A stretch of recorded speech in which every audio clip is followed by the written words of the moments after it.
In this video, we're gonna detail a set of heads the quick and dirty way and do some light porting.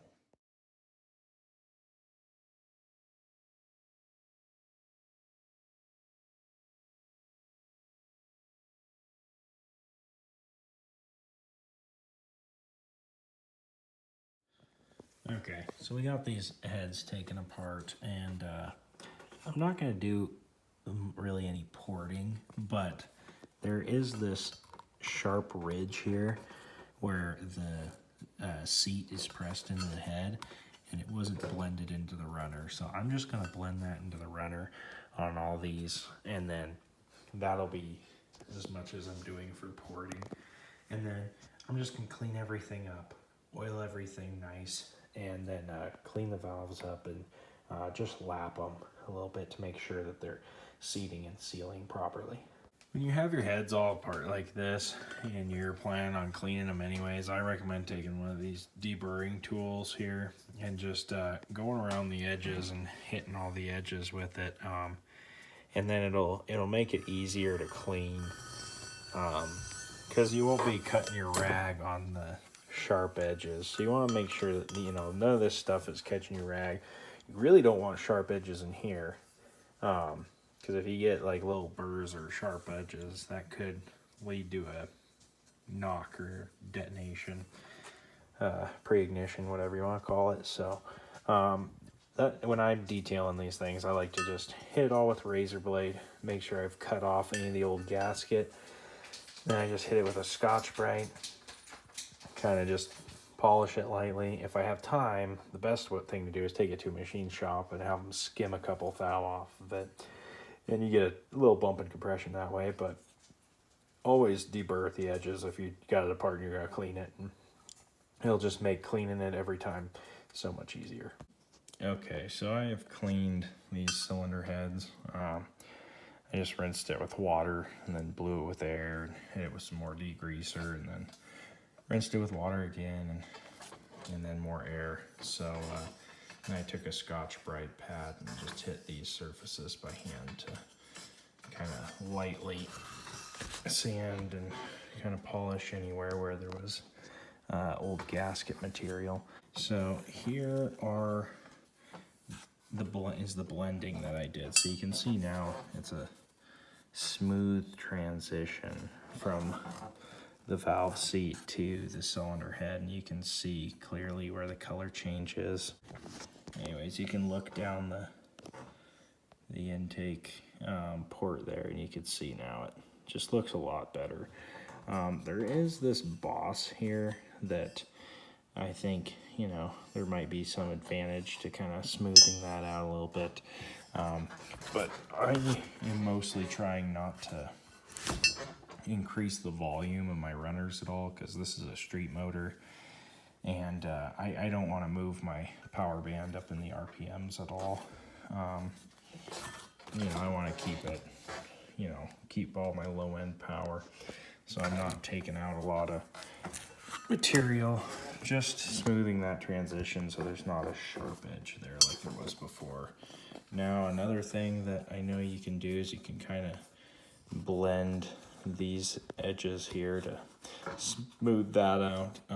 I didn't want to do that because it's a lot of material that you have to remove. I started to lightly do it right there, and then I stopped myself because I don't have the time, and I don't think it's ideal for the engine I'm building. So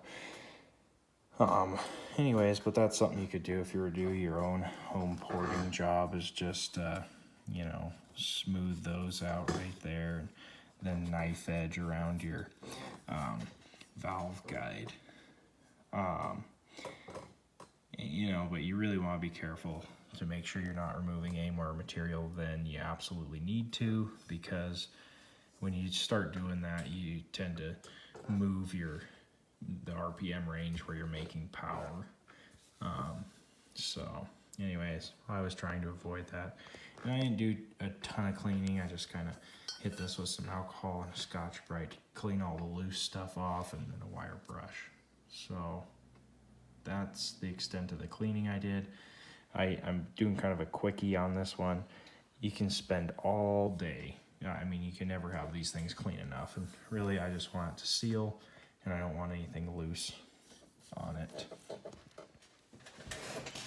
Okay, I'm gonna do just a quickie lapping of the valves on this thing. I have my lapping compound here. It's a Permatex. So I think I got it at Napa, but it's water-based. I think it'd be better to get an oil-based one. This is just what I have though, so I'm gonna try something new. I was using this guy, and you kind of stick it to the end of the valve and, you know, do this number between your hands. And that takes forever. So I'm gonna expedite the process. I'm gonna hook this up, and we're gonna see if we can't do this a little quicker.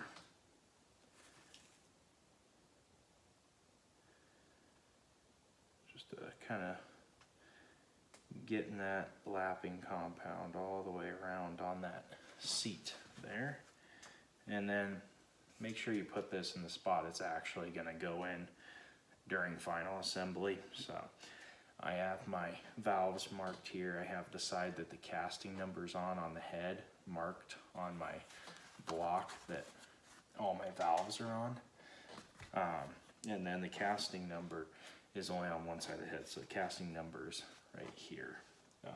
That way I don't get it mixed up, you know, front versus back.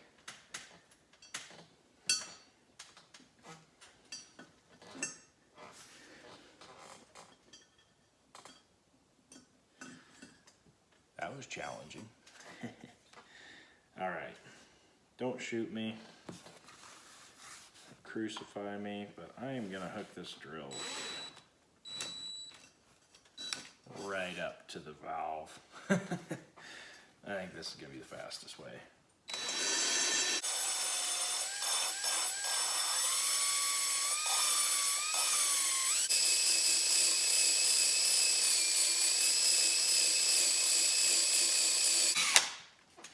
Now I didn't tighten this chuck very tight, very loosely put it on the valve stem.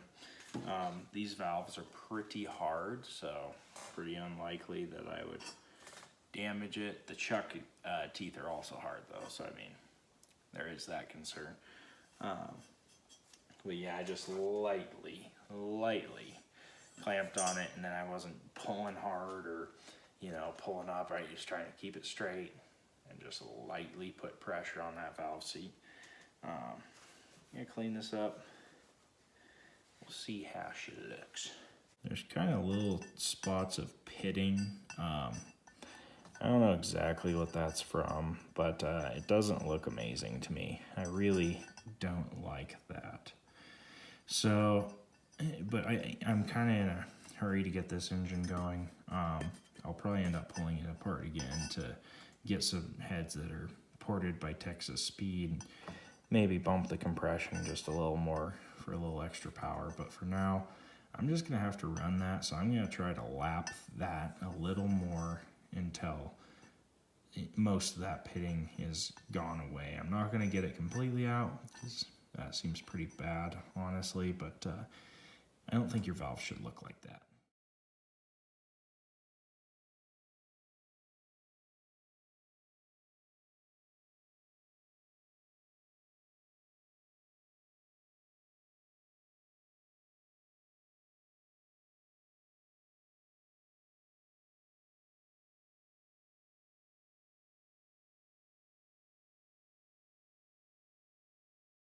All right, so halfway through I quit chucking up on the valve stems because I grabbed one of the valves just a little too hard, even though I told you guys not to do it. You can kind of see the little tiny mark there. Anyway, it wasn't bad, but I just thought that I should stop before I heard anything, so I went back to just chucking that up in the drill, and it doesn't work great, but it does work. And I redid all the exhaust valves because they were all in pretty bad shape. Anyways, and after going over them, again, I am thinking that looks pretty good. I mean, those pits are very, very small now. So, okay, so time to start assembling this. I got some isopropyl alcohol. I'm just gonna make sure I have all the lapping compound gone before I start assembling. So I'm gonna wipe my valve seats, and then I'll wipe my valves.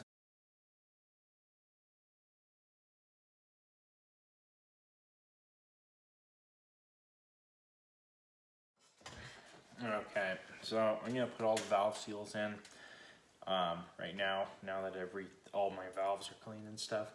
So I just wiped this clean, got all the old oil and gunk off of it, and I'm just gonna take some new oil, drip a little bit of that in there. I don't really want anything starting out dry in this engine. So I'll just let that oil work its way around in there. Make sure the guide there is clean. Spin that on. I'll put another little drop on top. That way we ensure that the seal's lubed. We'll get our valve stem lubed a little bit.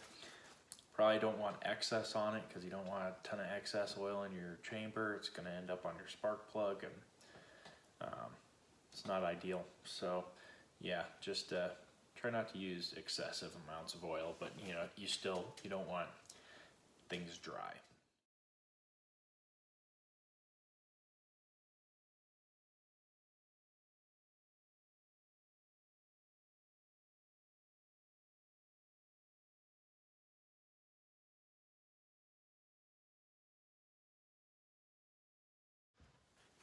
Okay, so I got all my valves seals in. I got my spring and my retainer clean. I have my keepers clean. I got my valve clean. So I'm gonna just put a little oil on this retainer. Gonna put that on my spring. I'm gonna grab my cheapo valve spring compressor. You know, if you're gonna do this, I would recommend getting a better one than this. It takes longer, and you know, I'm just not real sure that it's even good for these springs to get half the spring compressed, basically maxed out, you know, to get the valve in. So anyways, I just take a drop of oil, lube that valve stem up a little bit. Like I said earlier, try not to be excessive about it.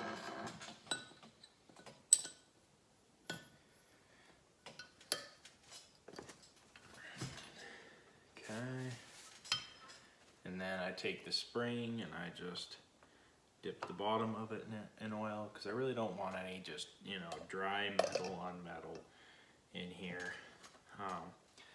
Pop that on, and I put one of my keepers in. Grab my other keeper, plop that in the other side, and voila. And you gotta loosen this thing, and it takes forever because it's a cheapo. Some things you just don't want to cheap out on, especially if you like building engines, you know. Alright, so there we are. Now once I get all these done, I'll probably take a dead blow and just smack each one a couple times to make sure everything's seated and the locks are in place. So 7 more to go.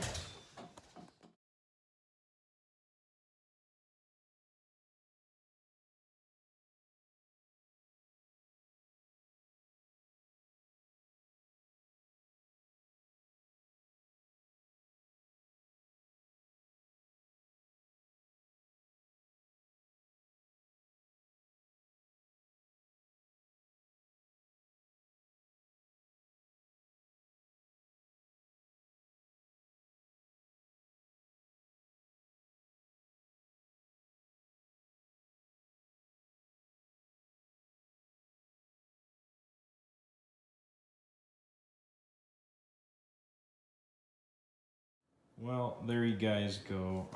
This head is got a quick and dirty refresh. You know, I pulled it off of a running engine. You know, didn't want to just slap it on mine without looking it over. If you wanted to do this, I would recommend, if you had more time, I'd take it to a machine shop, get those exhaust valves looked at. But we lapped them pretty good. I think it should be fine. Cleaned them up pretty good. The other thing is get yourself a real valve spring compressor. This thing it works, it does the job, it's cheap, but it's not that great. Well, there you have it, guys. That's the quick and dirty way. If you are doing a new build, you know, have a brand new set of heads, or you're building an engine from the ground up, I would be a little less quick and dirty and a little more detailed. But the reason I made this video is because I just don't like pulling heads off of running engine and slapping them on another engine. I like to pull them apart, clean them up, look at things, just see how everything is, you know, doing. Maybe lap the valves to check it a little bit. You know, minimal porting. So that's just what I like to do. Hope you enjoyed the video. If you did, give it a big thumbs up, and we'll see you next time.